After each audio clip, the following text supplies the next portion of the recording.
mañana que tiene que ver con hablar de vuelta de eutanasia a raíz de una historia, ¿no? Sí, ¿se acuerdan que hace ya algunos meses tuvimos un debate bien interesante acá, ¿no? Pepe Pasqué, Rodrigo Goño, Pepe Pasqué, que propone instaurar en el Uruguay una ley de eutanasia, y por otro lado Rodrigo Goñi junto a otros también integrantes de otros partidos que están en desacuerdo con esto, de alguna manera intercambiaban miradas. Y es un tema que es sensible, ¿no? Que es delicado, que también pone sobre la mesa los valores de cada uno, la forma de mirar el mundo y demás. Pero hoy les propongo una historia bien particular y parte a través del conocimiento del grupo Empatía Uruguay. Es un grupo interpartidario donde integran jóvenes y personas no tan jóvenes de todos los partidos y también de la sociedad civil, que quieren de alguna manera poner en la opinión pública el tema de la eutanasia para poderlo discutir y para poderlo hablar, que es un tema que a veces cuesta también, ¿no? Hablar de la muerte. Pero en esta oportunidad vamos a escuchar una historia en primera persona contada por Florencia, quien junto a su familia en 2017 vivieron años muy complicados a través de la agonía de su papá, que se enfermó. Hoy ella milita en este grupo Empatía Uruguay y vamos a escucharla a Florencia contarnos cuál fue su proceso y por qué entiende que la eutanasia tiene que ser una realidad en el Uruguay.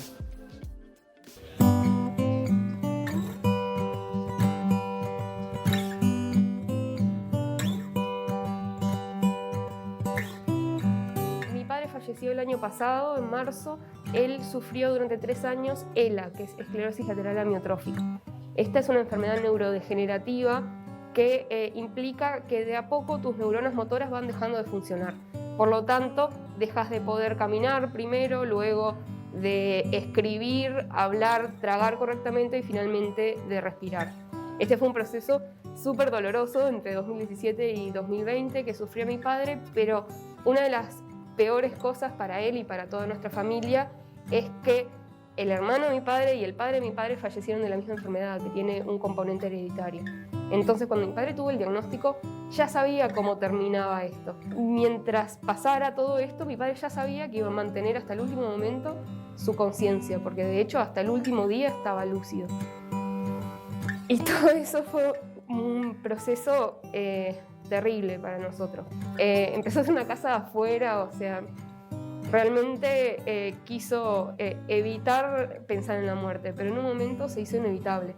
Cuando ya no podía caminar, ya no podía manejarse solo, tenía problemas para hablar y para dormir, se empezó a complicar la cuestión. Y en todo esto tuvimos un apoyo muy grande del equipo de cuidados paliativos, de la mutualista en la que mi padre estaba, que lo acompañó a él, nos acompañó a nosotros, y en un primer momento fueron divinos para poder aliviar este sufrimiento que estaba teniendo mi padre.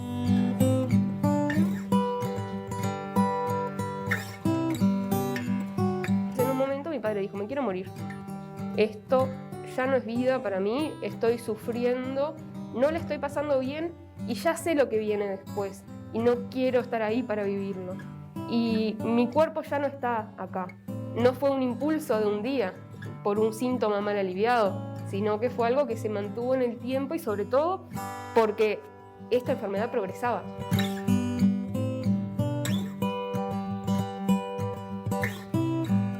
Estábamos partidos a la mitad porque por un lado nadie quiere perder a un ser querido, pero por otro lado tampoco nadie quiere ver sufrir a un ser querido. Verlo sufrir y no poder hacer nada, la impotencia de que los médicos no tienen el marco legal para hacer nada, tampoco los médicos estaban muy a favor de lo que decía mi padre. ¿Se maneja la posibilidad del suicidio? O sea, en la charla entrevuela al punto de decir, no tenemos los mecanismos legales, lo único que podemos apelar es a esto otro. ¿Qué pasa? Mi padre físicamente no podía decidir por sí mismo, es decir, no tenía las manos, no funcionaban bien, no tenía como herramientas para como ejecutar esa decisión. Y nosotros podríamos haberlo ayudado, pero no somos médicos, no estaba en nuestras manos hacer algo que es ilegal.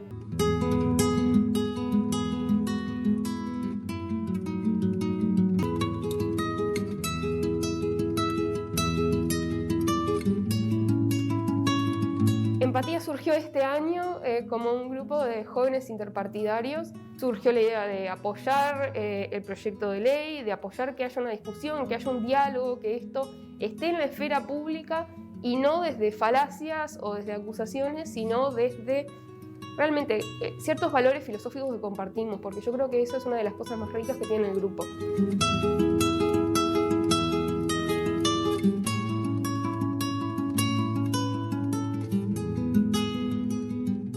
Ese derecho a elegir el final de la vida, esa libertad individual debería estar en manos de las personas y hoy día no lo está. Si bien esto va a ser un tema que se va a tratar en el Parlamento y en el Parlamento están los partidos políticos y va a llevar el curso de una ley, creemos que la discusión de la eutanasia es algo que tiene que pasar mucho más por la opinión pública y realmente cuestionarnos si lo que existe hoy en día es lo que queremos o se acerca más a las creencias y a los valores de cada uno, dejar más libertad para elegir a las personas.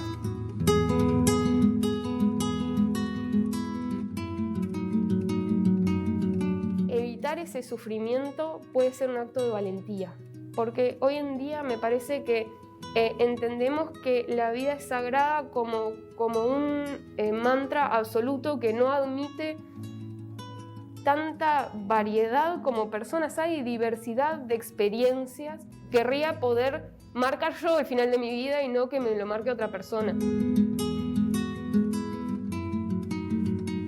Mi padre llegó a enterarse de que este proyecto de ley existía, porque se presentó el 13 de marzo, mi padre falleció el 19 y como te digo estaba completamente lúcido.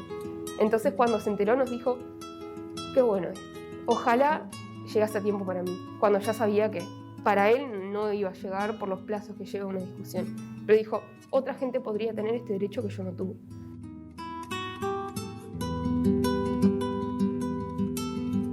Bueno, ¿con qué fuerza viene esta propuesta? Qué poderosa esta chiquilina. Además, me quedé con la frase, ¿no?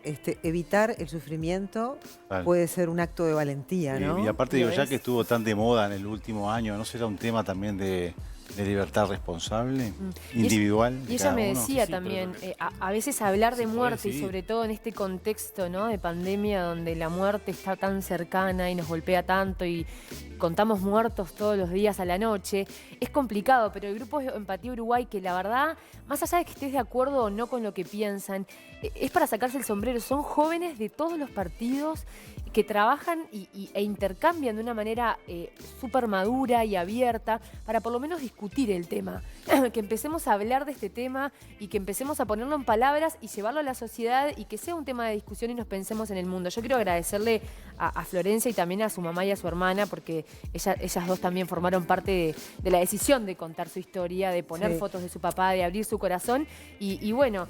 Y la invitación a la población en general a hablar de estos temas, a charlarlo en los grupos de amigos, a charlarlo en los grupos de pertenencia. Creo que es sano y es necesario. Y escuchar más al que le pasa, ¿no? Porque cuántas veces hemos propuesto acá historias, muchísimas, de los que son los pacientes pidiendo por favor decidir sobre su propia vida. Lo podés escuchar, y el miedo del entorno, que es el miedo familiar, que es la inseguridad, que también es súper comprensible porque uno no quiere perder a su ser querido, termina condicionando esa decisión. Es que ella decía, era como una sensación totalmente dual la que teníamos. Por un lado, no queríamos perder a nuestro ser querido y uno se termina agarrando de eso, ¿no?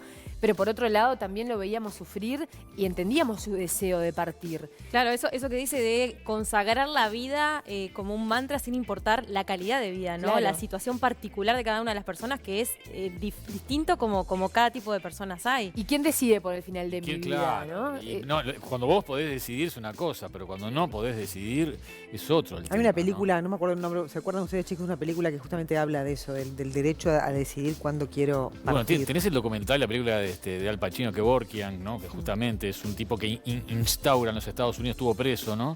Un sistema para poder suicidarte. O sea, el tipo te brindaba toda una parafernalia para que vos decidieras si querés continuar con tu vida o no. No me acuerdo el nombre, una película mucho más vieja que esa, que hablaba justamente de eso. Un paciente, no, Mar Adentro no.